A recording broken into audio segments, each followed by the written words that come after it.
আবাহনী ম্যাচে বিতর্কিত কাণ্ডে নিষেধাজ্ঞা ও 7 ডিমেরিট পয়েন্ট পান তাওহিদ হৃদয়। চাপের মুখে বিসিবি নিয়মে পরিবর্তন আনে। পরবর্তীতে শাস্তি পুনর্বহালে জল ঘোলা হয়। তামিমের নেতৃত্বে ক্রিকেটারদের শোডাউনের পর সেই নিষেধাজ্ঞা আবার আগামী বছরে নিয়ে যায় বোর্ড। হৃদয়কে নিয়ে গত কদিনের ঘটনাচক্র পরিণত হয়েছে হাস্যরসে। ভুল থেকে শেখেননি হৃদয়। গাজী গ্রুপের বিপক্ষে আউট হয়ে আম্পায়ারের সিদ্ধান্তে হতাশা প্রকাশ করেন, যাতে আরও এক ডিমেরিট পয়েন্ট যোগ হয়। তাতে মঙ্গলবার আবাহনীর বিপক্ষে শিরোপা নির্ধারণী ম্যাচে খেলতে পারছেন না হৃদয়। বিসিবিও কঠোর অবস্থানে। দাবি দেওয়ার না আমি বলবো না, যে ওরা এসে রিকোয়েস্ট করছে, সেই রিকোয়েস্টে আপনার ভিত্তিতে একটা প্রেসিডেন্ট আমরা যারা ছিলাম তারা বললাম যে লিনিয়ানভাবে দেখার জন্য।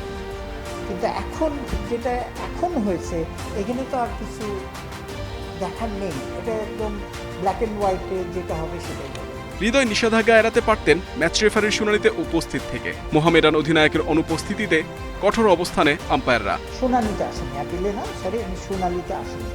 এই শুনানিতে না আসলে আপনি এখন আপনার জাজ ডাকছে, আপনি যান নাই শুনানিতে, তো তখন তো হয় কি ডিসিশনটা তো দেয় একদম লেখা আছে। কিন্তু ক্রিকেটার আম্পায়ার দ্বন্দ্বে বিসিবির চাকরি ছাড়তে চিঠি দেন শরফুদ্দৌলা ইবনে শহীদ সৈকত। মান ভাঙিয়ে আইসিসি এলিট প্যানেলের এই আম্পায়ারকে ফেরাতে চায় board. Saikat will be always interested umpire. এখন সে ছাড়বে কি ছাড়বে না এই বিষয়ে আমি এখন কমেন্ট করতে চাচ্ছি না। ও মনক্ষুণ্ণ হয়েছে এইসব সিচুয়েশনে।